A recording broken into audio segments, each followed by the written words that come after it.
สบายดีสำหรับท่านใดที่ว่ากำลังมีปัญหาเรื่องน้องสายเนาะบ่จะเป็นน้องสายน้อยน้องสายสั้นน้องสายแข็งโตบ่เต็มที่รวมไปทั้งปัญหาเรื่องน้องสายคดเนาะซึ่งว่าเป็นปัญหาใหญ่เลยแหละสำหรับไอ้น้องสายเนาะหลายคนก็มีปัญหาเหล่านี้อยู่แล้วก็ไปซื้อสินค้าตัวนั้นที่เขาว่าดีเนาะเอามาใส่แล้วก็บ่เห็นผลสินค้าตัวนี้ที่ว่าดีแล้วก็บ่เห็นผลเนาะแล้วก็เสียเงินไปล่าๆเนาะสำหรับสินค้าตัวทำอิฐที่ว่าเฮาจะเอามาแนะนำในมื้อนี้เนาะเป็นบ่วงหัดน้องสายเด้อตัวนี้เป็นบ่วงที่ว่าผลิตมาจากซิลิโคนเป็นบ่วงกลมๆจังซี่เนาะตัวนี้เหมาะกับคนที่ว่า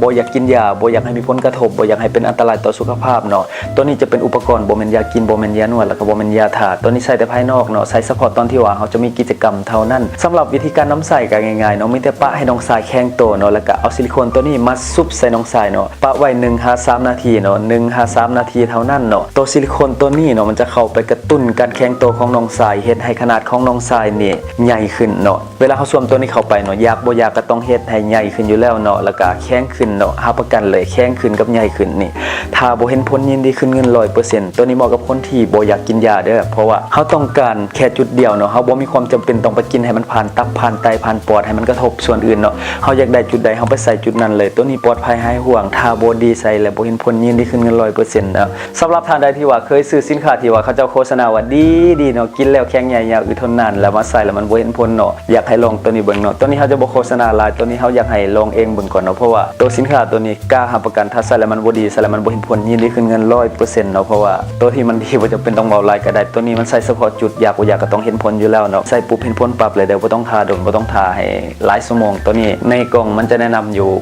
15-20 นาทีแล้วจังค่อยเฮ็ดเนาะแต่ว่าโดยส่วนตัวที่ว่าเฮาใส่มาก่อนเฮาแนะนำให้เป็น30 นาทีเพราะว่า30 นาทีนี่ยาจะออกฤทธิ์เต็มที่เนาะแล้วเฮาจังค่อยเฮ็ดสำหรับราคาเนาะ1แพ็คมี12 เม็ด12 เม็ดใส่ได้12เทื่อราคา 120,000 กีบเนาะแต่ว่าตอนนี้เครื่องเฮาขาดเด้อถ้าว่าผู้ใดสนใจก็มีแต่ฝากเบอร์ไว้หรือว่าสั่งจองไว้เพราะว่าเครื่องอาจจะมาไวๆนี่เนาะและสำหรับท่านใดที่ว่ามีปัญหาเรื่องนกเข้าบ่คันหรือว่าน้องสายบ่แข็งโตเต็มที่หรือว่าบ่แข็งเลยเนาะเฮาแนะนำตัวนี้เนาะตัวนี้จะเป็นมากาตัวนี้จะเป็นของเปรูเด้อตัวนี้เป็นยากินมี12 เม็ดกินได้6เทื่อเนาะกินเทื่อนึง2 เม็ดตัวนี้หายห่วงเนาะเรื่องน้องสายแข็งโตบ่เต็มที่ตัวนี้จะออกฤทธิ์บ่แห้งเด้อตัวนี้เหมาะกับคนที่ว่าสุขภาพบ่ได้ย่ำแย่หลายตัวนี้สามารถกินได้ทั้งวัยรุ่นและก็ผู้ใหญ่เนาะและสำหรับท่านใดที่ว่าอยากเพิ่มขนาดแบบถาวรเนาะที่ว่ามีลูกค้าหลายคนต่อหลายคนที่ว่ามาปรึกษาเฮาอยากให้ขนาดนี้เพิ่มแบบถาวรเนาะคือแบบว่าอยากให้อยู่กับเฮาไปตลอดชีวิตเฮาบอกเลยว่ามันบ่มีดอกตลอดชีวิตเนาะอย่างได้สุดก็ประมาณสุดๆเลยก็คือ4-5 ปีเนาะแต่ว่าสินค้าตัวที่เฮาจะแนะนำตัวนี้เป็นของอินเดียแต่ตัวนี้ที่ว่าเขาฮอตฮิตกันโดนตัวนี้ขายมา10 ปลายปีแล้วตัวนี้ส่วนใหญ่เขาจะบ่ขายในเอเชียเขาจะขายไปทั้งโซนยุโรปเนาะแล้วก็ทั้งอเมริกาแน่นอนสินค้าที่เขายุโรปหรือเขาอเมริกาคุณภาพต้องดีเนาะแต่ว่าขออภัยเนาะที่ว่าเฮาบ่สามารถโชว์สินค้าได้เพราะว่าตัวนี้อาจจะถูกบล็อกเนาะฉะนั้นท่านใดที่ว่าอยากเห็นก็มีแต่ทักมาเบอร์ที่ขึ้นหน้าจอในตอนนี้เนาะตัวนี้เห็นผลค่อนข้างชัดเจนเป็นที่ฮอตฮิตกันในอินเดียตัวนี้เห็นผลไวอยู่เนาะ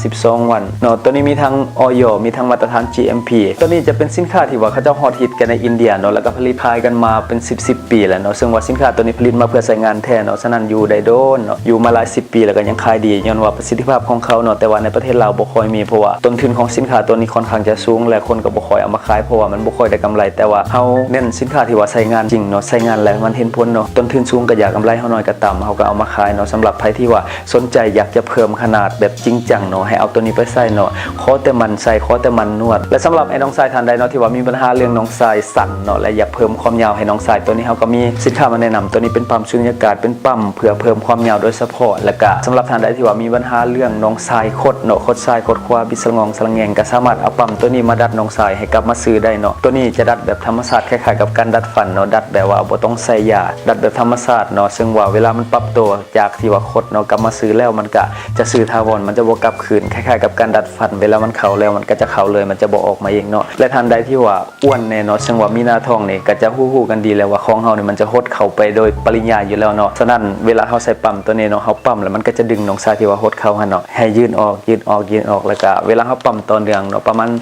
2-4 ทิศเนาะมันก็ออกมาแบบเห็นผลค่อนข้างจะชัดเจนนะที่จริงไอ้น้องสายผู้ที่ว่าอ้วนแน่เนาะมันก็บ่ได้หดไปใส่ดอกแต่ว่าไขมันถ้ามันเพิ่มขึ้นแล้วมันเฮ็ดให้มันไปทับน้องสายเฮารู้สึกว่ามันหดเข้าแต่ความจริงมันบ่ได้หดเนาะก็คือเวลาเฮาใส่ปั๊มตัวนี้แล้วปั๊มตัวนี้มันจะดูดน้องสายที่ว่ามันคดในห่างกายเฮาให้มันยืดออกพอเฮาปั๊มเรื่อยๆมันจะเฮ็ดให้ห่างกายให้มันปรับตามเองเนาะโดยที่ว่าเฮาบ่ต้องใส่ยาหยังแล้วก็คนที่ได้ทำมันก็จะอยู่กับเฮาถาวรเนาะและอีกหนึ่งสินค้าเนาะสำหรับไอ้น้องสายผู้ที่ว่ายังโสดเนาะจะเป็นกระบอกเนาะเป็นกระบอก หลายคนก็เข้าใจเนาะสำหรับไอ้น้องทรายที่ว่ายังโสดเนาะตัวกระบอกจิ้มตัวนี้เนาะผลิตมาจากซิลิโคนแท้เนาะฉะนั้นมีความนิ่มและก็ให้ความรู้สึกสัมผัสคล้ายกับของจริงอาจจะฟิตกว่าของจริงเนาะเพราะว่าตัวนี้เขาเจ้าเฮ็ดมาเพื่อแบบว่าให้มันฟิตกว่านะให้อารมณ์ที่คล้ายและก็ใกล้เคียงกับของจริงเวลาใส่ตัวนี้ก็ใส่คู่กับตัวน้ำมันตัวนี้ได้ตัวนี้จะเป็นน้ำมันหล่อลื่นคุณภาพดีเนาะตัวนี้จะเป็นน้ำมันหล่อลื่นที่บ่มีสีบ่มีกลิ่นและก็บ่มีรสชาติเนาะซึ่งว่าเวลาไปใส่อยู่นอกบ้านแล้วกลับเข้าบ้านเมียจับบ่ได้เนาะเพราะว่าตัวนี้มันจะบ่มีสีบ่มีกลิ่นนอกจากว่าเขาจะไปสัมผัสแล้วเขาจะหูว่ามันเหนียวๆอันนั้นหูแท้เนาะและนอกจากสินค้าที่ว่าเขานำเสนอมาทั้งหมดเนาะเขายังมีสินค้าตัวอื่นๆอีกที่ว่าเขาบ่ได้เอามานำเสนอสำหรับท่านใดที่ว่าอยากเห็นสินค้าเพิ่มเติมก็ทักมาเบอร์ที่ขึ้นหน้าจอในตอนนี้สำหรับท่านใดที่ว่าอยากเห็นตัวอย่างการนำใส่สินค้าทั้งหมดเลยที่ว่าเขาเอามานำเสนอในมื้อนี้ก็มีแต่ทักมาเบอร์ที่ขึ้นหน้าจอในตอนนี้เนาะและเขาจะส่งรูปภาพกับวิดีโอให้เบิ่งเนาะแต่เขาขอแจ้งไว้ก่อนเนาะว่ารูปภาพและวิดีโอที่ว่าเขาจะส่งให้มันเป็นรูปแท้รูปจริงบ่มีการปิดบังบ่มีการเซ็นเซอร์เห็นกันจะเห็นกันแน่นอนเลยเนาะเห็นทั้งหมดเลยบ่มีการปิดบังบ่มีการเซ็นเซอร์